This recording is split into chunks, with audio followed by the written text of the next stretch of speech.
네, 정치와입니다. 전 건국대 행정대학원장 장성호 원장 모시겠습니다. 어서 오십시오. 네, 안녕하세요. 장안대 특임교수 박창한 교수 모시겠습니다. 어서 오세요. 네, 안녕하십니까. 네, 오늘도 제가 왜라는 질문을 두 분께 좀 많이 드려야 되겠습니다. 우선 어제 윤석열 대통령 대국민 담화를 어떻게 보셨는지요, 장성호 교수님?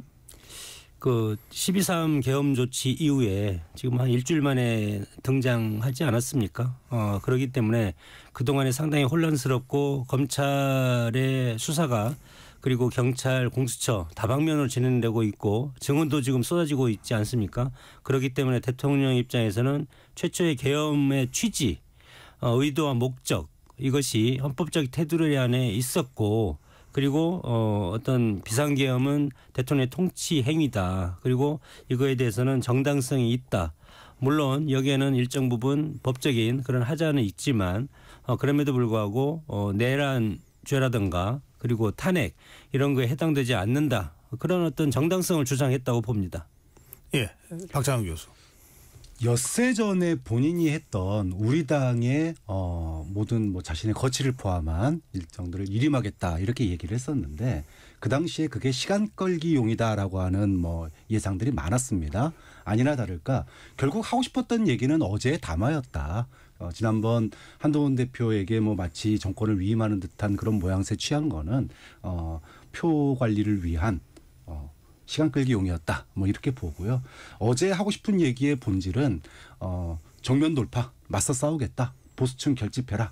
저는 제2의 내란 선동 아닌가라는 귀를 의심하게 하는 담화였다. 이렇게 평가하고 싶습니다. 그 이제 당에 일임해서 당의 임기를 비롯한 여러 가지 사후 처리를 맡기겠다. 이렇게 한 것은 당의 국민의힘 의원이 108명이지 않습니까? 거기서는 친윤도 있고 친한도 있고 친윤이 한 80명, 친한이 한 15명 이 정도 되고 그래서 대통령이 당에 일임하겠다고 한 것은 한동훈 대표 개인한테 일임한다고 한 것이 아니고 당의 전체 중지를 모아서 이것이 권력구조 개편이라든가 개헌이라든가 그리고 임기 단축이라든가 이런 것을 결정하면 그거에 따르겠다는 것이지 한동훈 대표와 지금 상당히 갈등 관계로 보이지 않습니까? 그런 상황이기 때문에 그렇게는 하지 않겠다. 대표가 주장하는 것을 대통령이 그대로 받을 수는 없고 당의 총의 당론이라든가 전체 합의를 해서 가져오면 그거에 대해 따르겠다는 취지로 저는 읽었습니다. 그렇게 다수 친윤을 보고 누울 자리를 보고 뻗었다는 거예요. 그래서 시간 끌기라는 겁니다. 저는 한동훈 대표가 그런 대통령의 소위 잔머리에 노란한 거다. 그런 평가를 할 수밖에 없는 거죠. 그런데 지난 2016년 박근혜 탄핵을 당한 보수 정당으로서는 탄핵 이후에 얼마나 국론이 분열되고 혼란스럽고 정치가 퇴보했습니까? 그렇기 때문에 이 비상계엄에 대해서 부당성은 국민의힘 누구도 이거에 대해서 찬성하지 않을 겁니다. 그리고 그거에 대해서 아는 사람도 없었을 것이고 그런 상황이기 때문에 이번 탄핵이 다시 재연된다면 앞으로 6개월, 8개월 그 정도 가지 않겠습니까? 또 거기다 검찰 수사까지. 그러면 헌법재판소를 향하는 민주당 지지층과 국민의힘 지지층 이 두 세력이 시민들이 상당히 격돌하는 그런 현상이 나타나기 때문에 그 사이에는 정치는 훨씬 더 혼란스럽고 없어지기 때문에 집권여당의 책임 있는 정당으로서는 질서 있는 퇴진이라든가 이 사태 마무리를 하는 그런 고육지책으로 이런 방식을 쓸 수밖에 없다고 생각이 듭니다.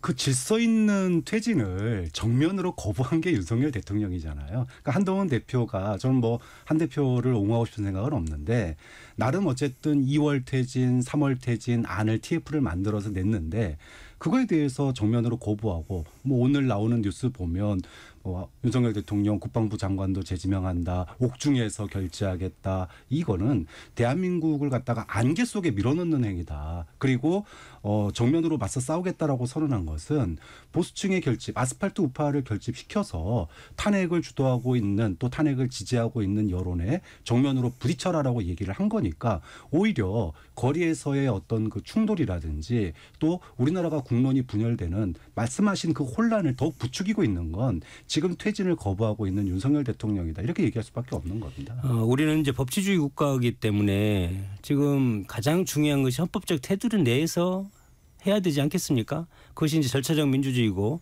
절차적 민주주의가 완성이 되려면 돌아가야 됩니다.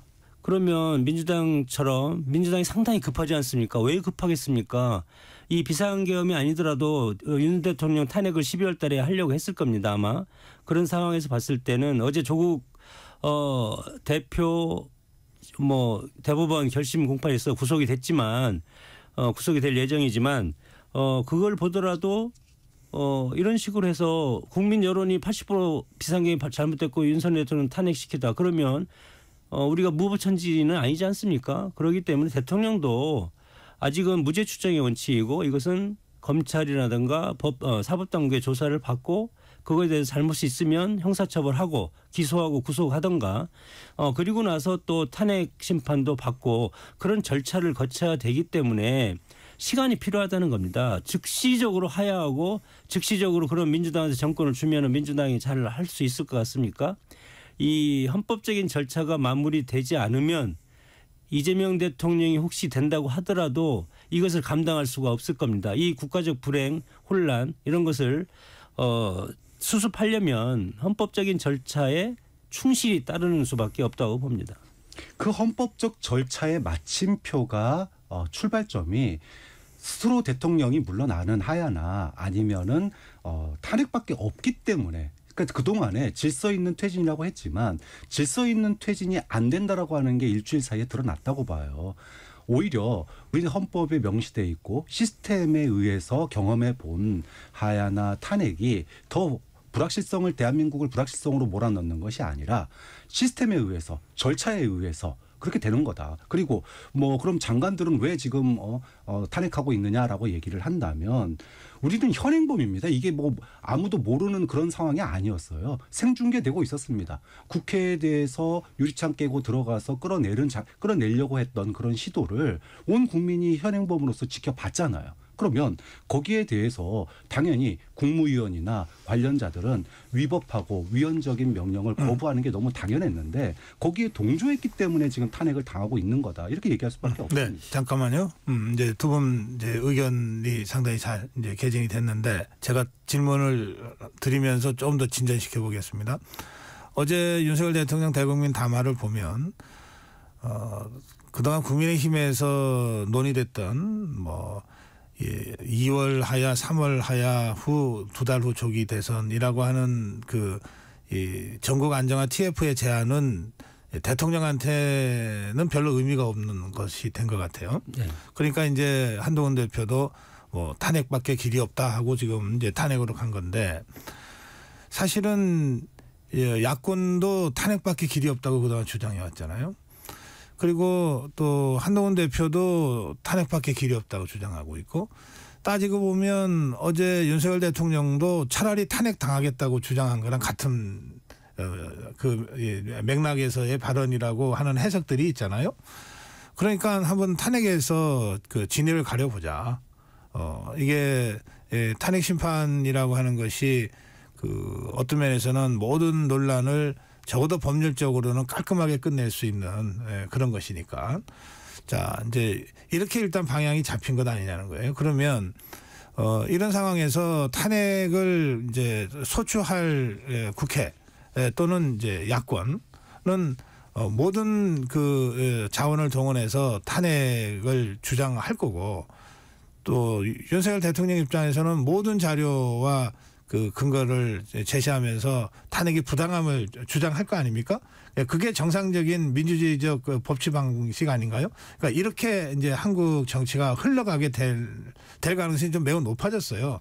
이 부분에 대해서 이제 우리 두 분 다 정치학자이시고 하니까 어떻게 이것이 한국 정치에 영향을 줄지 혹시 이게 또 다른 깊은 상처를 낼지 아니면 이걸 잘 관리해서 극복하면 정말 한국 민주주의가 또 한 번 단단해지는 것이 될 수도 있다.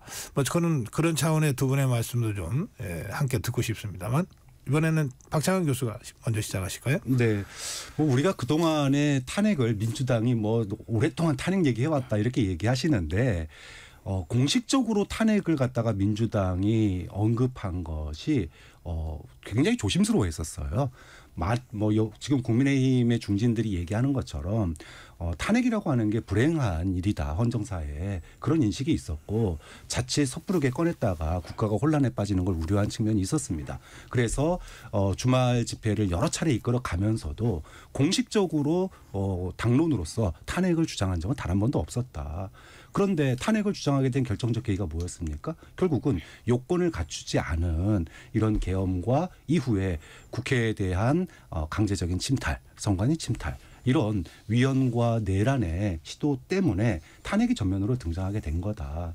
자, 이렇게 보면 우리가 지금 벌써 6공화국 들어서서 대통령 5년 단임제 대통령제가 굉장히 한계가 있고 또 지지율이 이제 임기 중반 되면 급락하는 현상을 계속 반복하고 있고 또 여소야대의 어려운 점들이 계속 반복되고 있는 점들도 있습니다. 자, 이런 문제를 끝내야 되기 때문에 개헌이 필요하다는 얘기도 상당히 많았어요. 그래서 모두가 정권을 잡기 전에는 개헌해야 된다 이렇게 얘기를 하는데 막상 정권 잡고 나면 개헌이 이루어지지 않았었다고 봐요. 좀 그런 측면에서 이번 국회에서는 뭐 지금에서는 어쩔 수 없다고 봅니다. 뭐 지금 개헌하자고 하는 얘기는 뭐 다른 국민들의 가장 큰 관심사 또 대한민국 혼란의 핵심에 있는 이런 그 내란 시도 혐의에 대한 어떤 정리가 필요하기 때문에 어렵지만 이거 끝나고 나면 저는 바로 개헌 준비해야 된다고 봐요. 그리고 개헌은 물론 지금 국민들의 대다수가 원하는 거는 4년 중임제를 원하고 있고 또 국회의원들은 의원내각제를 선호하고 있지만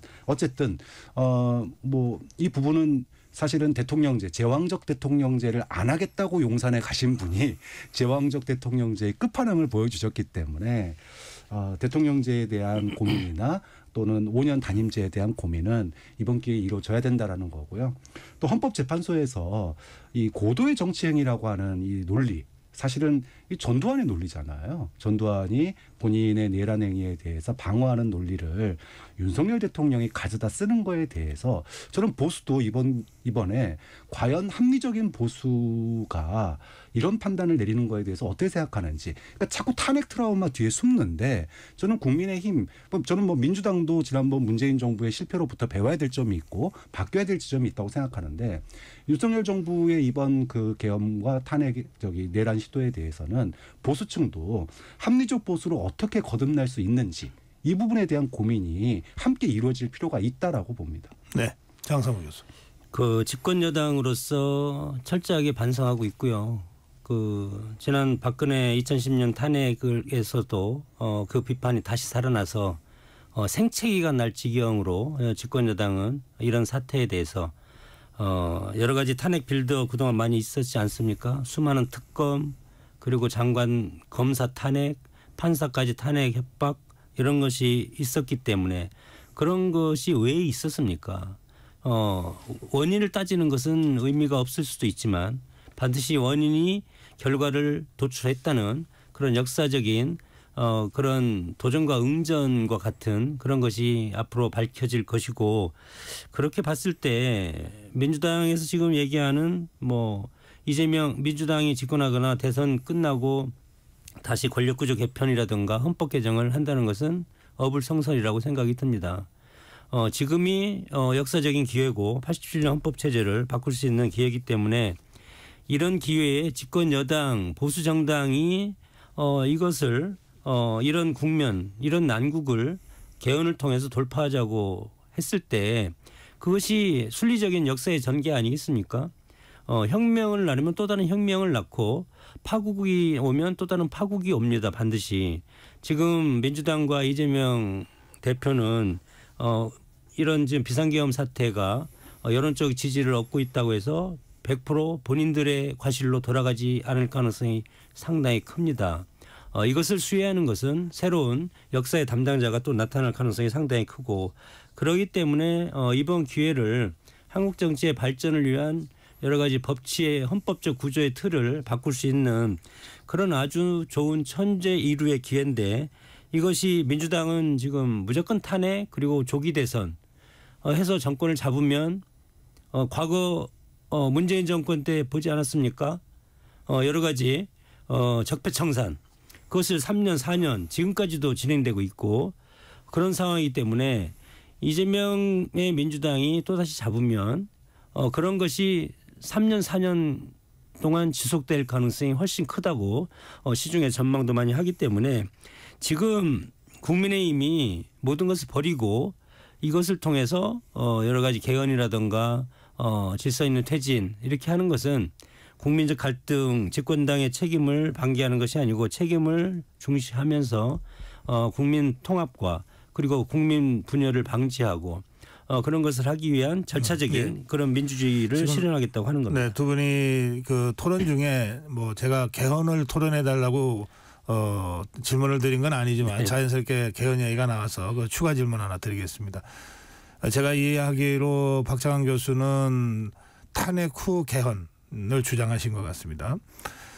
그리고 장성호 교수는 임기 단축 개헌을 주장하신 것 같습니다. 네. 이 임기 단축 개헌을 통해서 탄핵이라는 그 극단적인 어떤 갈등 상황을 좀 넘어서 보자 이런 취지의 말씀이신 것 같은데 이 부분 관련해서 각자 반론도 있으실 거고 또 공감되는 부분도 있으실 것 같으니까 짧게 한 번씩만 더 기회를 드리겠습니다. 박창환 교수. 저는 뭐 개헌이라고 하는 거는 우리가 이제 대통령제의 폐해를 줄이기 위한 방안으로 그동안 오랫동안 정치권에서 얘기된 거예요. 이제 그런 측면에서 보완 측면에서 우리가 시스템을 보완할 필요가 있다. 87년 체제의 한계가 이번 윤석열 정부의 내란 시도에도 영향을 미친 면이 있다. 이런 부분들을 향후에 대한민국이 시스템적으로 발전하기 위한 고민으로서 접근을 한 거고요. 그것과 지금의 이 위헌적인 개헌과 그리고 내란 시도는 별개의 문제라고 봐요. 과거에 수많은 개헌 필요성이 제기가 됐었지만 그렇다고 해서 대통령이 이런 식으로 정말 앞뒤 없는 개헌 선포와 국회 해산 시도 이런 거는 없었거든요. 그렇게 본다면 지금의 이 사태가 헌법 때문이냐? 그렇게 보면 그건 아니에요. 다만 안정적인 정치, 국민이 믿고 신뢰할 수 있고 예측 가능한 정치를 위해서 장기적으로 우리가 기존의 이 5년 단임제 대통령제는 한계가 너무 많다라는 게 드러났기 때문에 이 부분에 대해서는 이미 국회에서도 여러 가지 안들이 이미 많이 논의가 되어 있습니다. 그런 것들을 여야가 이번에 이제 이번 사태가 정리되고 나면 진지하게 정말로 논의를 시작해야 된다 이런 취지지. 이게 뭐 지방선거에 맞춰서 개헌할 때까지 윤석열 대통령의 임기를 보장하고 이런 식의 논의로 간다면 그거는 사태의 본질을 호도하는 거다. 알겠습니다. 이 탄핵 사태와 개헌론을 섞지 말아라. 네. 예, 개헌이 필요한 것은 누구나 다 공감하지만 순서가 있다. 지금 중요한 것은 이 탄핵 사태를 마무리하는 거다. 이런 말씀이십니다. 네. 네, 장성호 교수. 당장 뭐 민주당 지지층이라든가 윤석열 대통령에 대해 비판적인 분들은 하루가 길 겁니다. 그것은 당연한데 역사를 돌이켜서 지나다 보면은 박근혜 대통령 탄핵할 때도 상당히 시간이 짧고 빨리 해야 된다고 하는데 지금 돌아보면 금방 지나지 않습니까? 1년 반이 저는 한국의 역사를 정말 전환할 수 있는 그런 아주 소중한 기회로 삼아야 된다고 생각이 듭니다. 만약에 지방선거 때 이런 임기단축 개헌이 실현이 된다면 그래서 저도 과거에 국회에서 개헌특위에서 활동도 하고 여러 가지 작업도 해본 뭐 경험도 있지만 4년 중임제로 하던 아니면 지금 우리 국민들의 지금 권력을 향하는 그런 모습들을 보면은 길게 보지 못합니다. 대통령이 올라가면 빨리 바꾸고 싶어하는 그런 스윙보터적인 측면이 상당히 강하기 때문에 이제는 내각제도 저는 고려해 볼 필요가 있다 이렇게 생각이 들고 그런 측면에서 여야가 힘만 합치고 국민투표하고 하면은 바로 되지 않겠습니까? 그러면서 국면 전환도 하고 그리고 아스팔트에 나와 있는 시민들을 다시 돌려보낼 수 있는 그런 것이 이제는 이걸 통해서 법적인 질서를 마무리하고 윤석열 대통령 퇴진한다. 그러면 국민들은 그동안 여러 가지 쌓였던 분을 풀 수 있는 그런 것을 정치권이 해결을 해줘야지. 정치권이 언제까지 이렇게 시민들을 동원하고 시민들을 부추기고 그렇게 하는 것은 선동 정치는 저는 바람직스럽지 않다고 생각이 듭니다. 예, 이 토론은 여기까지만 하겠습니다. 지금 여권 상황과 야권 상황도 좀 각각 짚어봐야 될 대목이 있었어요. 우선 여권 상황부터 짚어보겠습니다. 어제 윤석열 대통령 담화 직후에 한동훈 대표는 내란죄를 자백한 것이다 이러면서 탄핵으로 아주 전면적인 전환을 했어요. 그리고 밤 10시에 윤리 소집해서 윤석열 대통령을 출당시키겠다고 하는 윤리 논의를 시작시켰습니다. 이에 대한 그 당내 다수의 강력한 반발이 또 있었어요. 의총장에서부터 터져 나왔습니다. 이 국민의힘 그러니까 이제 탄핵이라고 하는 전체 국면 속에서도 국민의힘의 내부 정치, 야권의 내부 정치는 여전히 작동되고 있잖아요. 예, 그 점에서 우선 국민의힘의 이 내부 상황을 어떻게 봐야 되는지 이번에는 장성우 교수께서 먼저 시작 좀 해주실까요? 이 정당이라는 것이 민주당처럼 일극 체제가 완벽하게 정리가 돼서 일사분리로 일사천리로 나가는 것도 좋지만 정당의 다양성은 어느 정도 필요하다고 봅니다. 그것이 민주적인 정당이고 그럼에도 불구하고 당 대표와 당의 주류 의원들이 이렇게 갈리는 것은 물과 기름이다. 물과 기름이 되면 수용성이 되지 않지 않습니까? 그렇게 되면은 이것은 정당이 단일 대우로 간다고는 볼 수는 없겠지만 그럼에도 불구하고 이 집권 여당이 배출한 대통령과 관련한 문제에 대해서 서로 다른 의원 다수와 당대표 그리고 15명 정도의 친한계가 다른 의견을 보인다는 것은 우리 보수정당이 아직도 정신을 못 차렸다. 저는 뭐 그렇게 판단할 수밖에 없습니다. 그렇기 때문에 이런 부분에 대해서는 밤을 새서 토론하던 서로 대화를 못하는 것 같습니다. 이 대화를 못하면 정치라는 것은 결국은 대화와 소통인데 의회에서도 마찬가지고 정당 내부에서도 당내 민주화가 그런 것 아니겠습니까? 그럼에도 불구하고 우리 집권 여당이 반성해야 될 것은 이런 당내 소통과 민주화가 이루어지지 않고 과거에 지금 한동훈 대표 뭐 이런 스타일을 보면은 모르겠습니다. 어떻게 자신의 대권이라든가 여러 가지 향후 정치 입지를 향해 상당히 다급할 수는 있겠지만 그럼에도 불구하고 지금 법조인 아니겠습니까? 그러면 법의 절차를 거치고 중지를 모아서 다수결의 원리를 따라가는 그런 것이 대표지 과거의 총재처럼 행동하면 안 되기 때문에 당이 이번 탄핵이 완성되는 순간 당은 각각 갈 길을 갈 수밖에 없다고 봅니다. 예, 지금 잠깐만요. 네. 그러니까 탄핵 사태가 마무리되면 어떻게 마무리든 나오면 되겠죠. 그 이후에는 분당할 수밖에 없다. 근데 이걸 분당이라고 지금 분당에서 나갈 세력이 없습니다. 비례대표가 대부분이고 친한계는 그렇기 때문에 분당보다도 어떻게 보면은 당이 이제 일사천리로 지금은 친한계가 탄핵에 참여하면 당론을 지킬 수가 없지 않습니까? 그렇기 때문에 어떤 강제적이라든가 다수의 힘으로 제압하는 그런 정치는 아직은 안 되겠지만 탄핵이 완결이 되거나 뭐 사법 처리가 결정이 되면 그 다음에는 당에서는 이제 거칠 것이 없지 않겠습니까?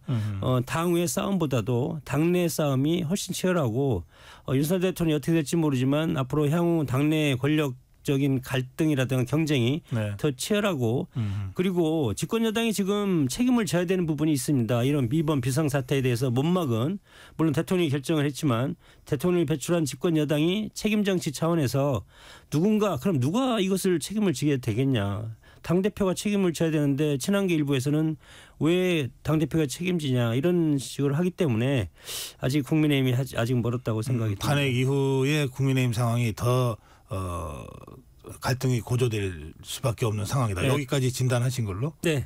예, 박창호 교수. 저는 이번 주에 탄핵이 통과될 가능성이 매우 높다고 보고요. 그러고 나면 이 탄핵 통과를 명분으로 해서 한동훈 대표를 몰아내려고 할 거다. 결국은 이 모든 것의 동력이 뭐냐 하면 5년 전에 겪었던 탄핵 트라우마예요. 지금 많은 사람들이 이 보수 정권의 이 탄핵 트라우마를 얘기하면서 이번에 우리가 이렇게 해야 시간이 지나면 다시 우리가 선택을 받는다. 이런 얘기를 하고 있는데 저는 여기에 커다란 지금 오류가 있다고 봐요. 탄핵 트라우마보다 더 무서운 게 있을 수 있습니다. 이번에 소위 말해서 그 계엄 선포에 대해서 저항한 시위대에 다수를 차지하고 있는 게 20대예요. 20대가 지금 이 장면을 소위 말하면 여당의 분열과 갈등을 보면서 뭘 느끼냐면 내란 트라우마를 가질 거라고 봐요.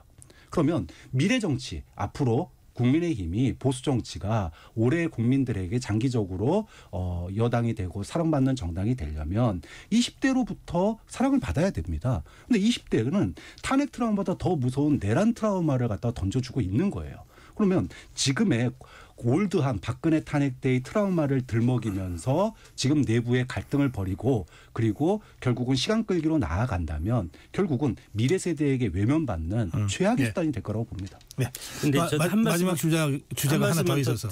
예, 지금 1분 네. 안 남았어요. 죄송해요. 네.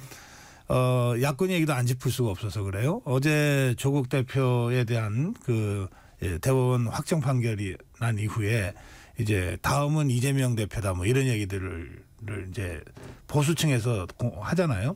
실제로 이런 그 사법 리스크에 대해서는 어떻게 봐야 되는지 요 얘기를 각각 1분씩밖에 이제 시간이 없습니다.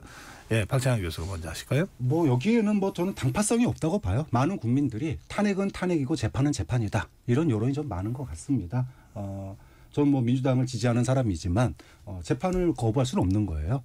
그런 재판의 판결이 있을 거고 문제는 이 최종 판결이 나기 전에 선거가 치러진다는 점입니다. 그럼 결국은 국민들이 지난 3년 동안 이재명 대표의 사법 리스크에 대해서 충분히 인지하고 있다. 그리고 많은 내용들이 이미 공개되어 있다. 그렇게 보면은 뭐 최종 재판이 이루어지지 않은 상태에서 결국은 주권자인 국민의 선택이 영향을 미칠 수가 있는데 그건 뭐 국민이 판단할 문제라고 봅니다.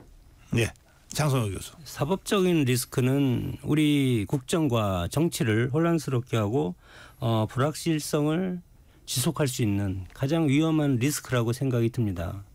그래서 차기 대선이 뭐 조기에 치러지든 지방선거 같이 치러지든 유권자는 이 비상계엄이 어느 정도 법적인 절차나 사법적인 절차가 끝나면 그다음에는 이재명 대표의 사법 리스크를 생각할 수밖에 없습니다. 이 사법 리스크를 가지고 우리 지도자가 될 수 있을 것인가 없을 것인가. 그렇기 때문에 차기 대선이 치러진다고 하더라도 민주당의 일방적인 우세로 가지는 않을 것이다. 아까 MZ세대 얘기도 했지만 MZ세대가 하는 것은 결국은 먹고 사는 문제입니다. 과거에 문재인 정부가 탄생했지만 경제 망치지 않았습니까? 이런 상황에서 봤을 때 어느 누구 집권을 하더라도 사람을 바꾼다고 해서 국가 시스템 전체가 바뀌고 경제가 부흥하는 건 아니라고 생각이 들고 지금 우리 경제가 상당히 어려워지고 국제 정세에서 어렵고 누가 들어와도 똑같기 때문에 국민들은 그 지도자한테 응징을 할 수밖에 없다고 봅니다. 예, 마무리 10분, 10초. 10분은 마무리 말씀 10초는 들어야 되겠습니다. 네, 예, 박찬환 교수. 탄핵도 대선도 대한민국은 민주공화정입니다. 결국은 주권자인 국민의 선택이 제일 중요하다. 앞지르지 말자 정치권이 판단은 국민이 할 거라고 봅니다. 네, 장성호 교수. 네, 우리는 자유민주주의 체제는 법과 질서, 제도에 의해서 운영되기 때문에 헌법적 테두리 안에서 모든 걸 시간이 걸리더라도 서두르면 우리 정치인이 의무를 반기하는 거고 대한민국을 망치는 거라고 생각하기 때문에 헌법적인 절차에 따라서 모든 것을 차분차분 해야 된다고 생각이 듭니다. 예, 오늘 정치와인은 건국대 행정대학원장 지내신 장성호 교수 그리고 장한대 특임 교수 박찬환 교수 함께했습니다. 두 분 고맙습니다. 감사합니다.